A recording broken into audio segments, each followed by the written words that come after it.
I want to tell you about what the future of farming may look like and how exciting new developments are making it more possible for agriculture to be one of the solutions to the environmental maladies that we face today, mainly climate change. And these new technologies that I'll be talking about are promising, but in them, you'll see that we encounter the same challenges with data privacy and ownership that continue to frustrate the public and government in our increasingly digital world. So let me start by beginning to ask you to picture the tools of a farmer. You'd probably imagine a tractor, like this one. Now, tractors are, of course, an important piece of equipment in modern agriculture, too. But in this presentation, I'd like to direct your attention to the next generation of agricultural tools, precision agricultural technology. I'm talking about things more like this drone, or a remote sensor, or powerful software on a smartphone. Not what most people think about when they think of farming, but these are the tools of modern agriculture that are driving greater agricultural and environmental efficiencies.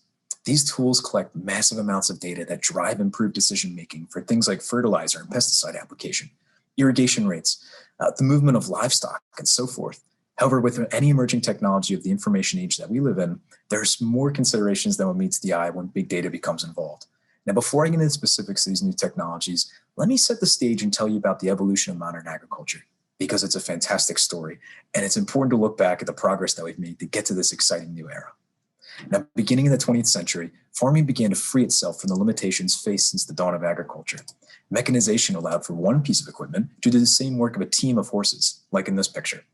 New varieties of crops resistant to physical and biological harm were developed, and new inputs like synthetic fertilizers and pesticides came onto the market. And all these innovations led to an explosion of productivity, efficiencies, and abundance never seen before. Illustrated by the most American of crops, corn, we can see this march forward. In the graphs below, in the 80 years between 1939 and 2019, corn production in the United States increased nearly 600%. And because of the amazing technological advances during that period, the United States actually planted nearly 2 million less acres of corn than we planted in 1939. Now, these advances are incredible. There's no denying that. However, this journey has come at an immense cost to our natural world, also undeniable. Agriculture is one of the most disruptive expressions of human influence on natural ecosystems and their delicate balances. Just look at how agriculture has turned what used to be a completely forested landscape in this picture into one that's completely managed. Certain agricultural practices degrade the land, and we treat soils, a finite resource built by thousands of years of slow, deliberate, natural processes in the terms of a human timescale. With that being said, no farmer wants to leave the land in a worse state than how it was when they started to cultivate it. And with that in mind, there's recognition throughout the world, among all stakeholders, from the producers all the way down to the consumers, that there are indeed environmental costs of conventional agricultural practices, and we must address these environmental imperatives. And in this effort, we are on the cusp of a new agricultural revolution, one in which food production is colliding with the information age at a pace that is both exhilarating and alarming.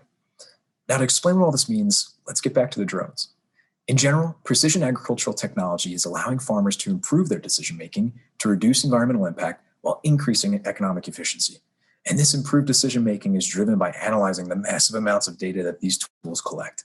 Let's just run through one potential scenario to illustrate this technology in action. Starting with the drone, a farmer can take high-resolution images from above their field. And I'm not just talking about an image in terms of a photograph. These images look more like this. They can be used for things like plotting GPS coordinates to record problem spots in the field, or physical damage to the crops, or show where it may be more likely for pollution to run off the field. And then this data can be sent to software that analyzes it to create digital management plans to inform decision-making in real time.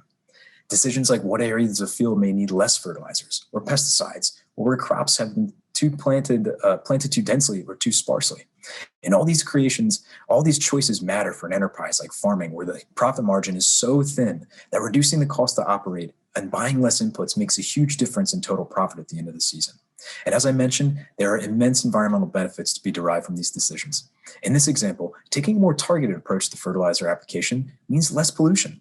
In places like the Mississippi River watershed shown here, where excess fertilizers end up in the Gulf of Mexico as pollution, this costs an estimated $82 million per year to the local Gulf economy and kills countless precious marine life. These decisions matter. And these are the tools that help us make these decisions.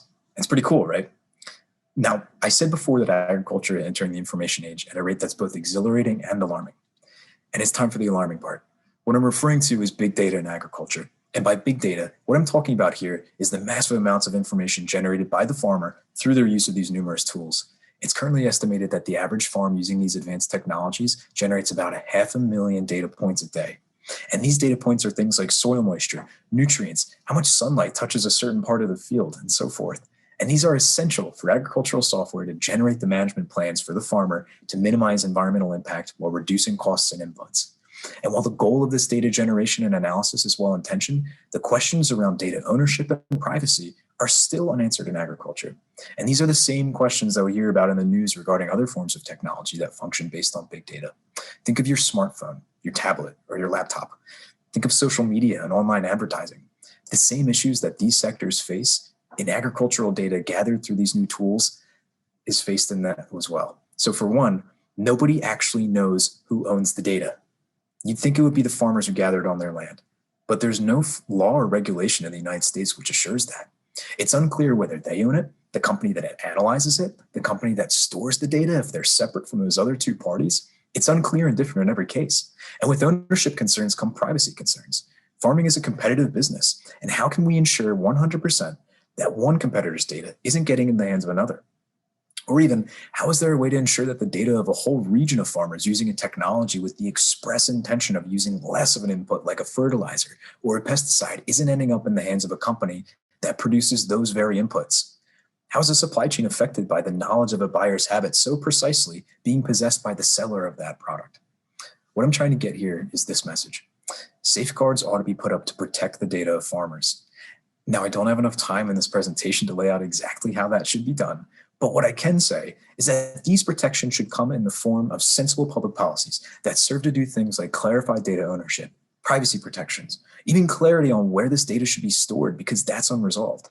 Does this sound familiar to you all? Because just as the federal government comes to terms with challenges centered around big data in other sectors, agricultural data shouldn't be overlooked because it's truly important for the integrity of technology that can help our environment and rural economies. And like I said, these challenges aren't new or unique to agriculture. Think of how much better our lives have become because of technologies that rely on big data. We can navigate to any place through an app on our phone. We can connect with friends and family and colleagues anywhere around the world. And the list goes on. The same way that these technology makes our lives better, the next generation of agricultural technology can make the life of our planet better. We just need to make sure that when we embrace this technology, we are respecting the stewards of the land, the farmers who use it. Thank you.